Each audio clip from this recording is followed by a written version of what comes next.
Hello friends, good morning to all. അപ്പം നമ്മൾ ഇന്നൊരു മിഡ് ഡേ വ്ളോഗ് എടുക്കാമെന്നാണ് വിചാരിച്ചത്. പക്ഷെ മോർണിംഗ് വ്ളോഗ് മാത്രമായിപ്പോയി. കാരണം വേറൊന്നുമല്ല, ക്ലിപ്സ് ഒക്കെ എടുത്തുന്നുണ്ടെങ്കിലും ഷോർട്സ് ആക്കിയിട്ട് ഇടാന്നുള്ളതുകൊണ്ട് ഒരു മിനിറ്റ് അല്ലേ പറ്റുള്ളൂ. അപ്പം നമ്മൾ രാവിലെ എണീച്ച് പല്ലൊക്കെ തേച്ച് ഒരാഴ്ചയായിട്ട് പനി പിടിച്ചിരിക്കുകയായിരുന്നു. അപ്പോൾ മെഡിസിൻ കഴിക്കാണ്ടായി. ഭക്ഷണത്തിന് മുന്നേ ഉള്ളത്, ഫുഡിന് മുന്നുള്ള മെഡിസിനൊക്കെ കഴിച്ച് നമ്മൾ ഫുഡ് കഴിക്കാൻ വേണ്ടി പോവുകയാണ്.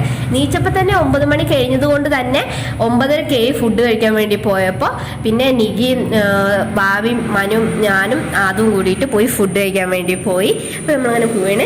ഇന്ന് ശനിയാഴ്ച ആയതുകൊണ്ട് തന്നെ പുട്ടും ചെറുപയറും ചായയാണ്. അപ്പോൾ അങ്ങനെ അതും കഴിച്ച് പിന്നെ മെഡിസിൻ കഴിക്കാണ്ടായിരുന്നു. പക്ഷെ 1/2 മണിക്കൂർ കഴിഞ്ഞിട്ടായതുകൊണ്ട് നമ്മൾ വെറുതെ ശനിയാഴ്ച അല്ലേ ചടഞ്ഞ് കുത്തിയിരിക്കുകയാണ്. അപ്പോൾ നമ്മൾ നേരെ പോയി കിടന്ന് കുറച്ച് നേരം വീഡിയോ ഒക്കെ കണ്ട് അപ്പുറത്തെ റൂമിൽ വരുത്തി പല്ലയ്ക്കാൻ വേണ്ടി കണ്ണാടി നോക്കി ആസ്വദിച്ച് ഞങ്ങളുടെ റൂമിൽ നിൽക്കുകയാണ്. അത് കഴിഞ്ഞ് നമ്മൾ വെറുതെ വായ നോക്കാൻ വേണ്ടി പുറത്തേക്ക് ഇറങ്ങി. വേറെ ആരും ഉണ്ടായിരുന്നില്ല. അപ്പോൾ ഇന്നത്തെ വ്ളോഗ് ഇഷ്ടപ്പെട്ട ലൈക്ക്, ഷെയർ, സബ്സ്ക്രൈബ്.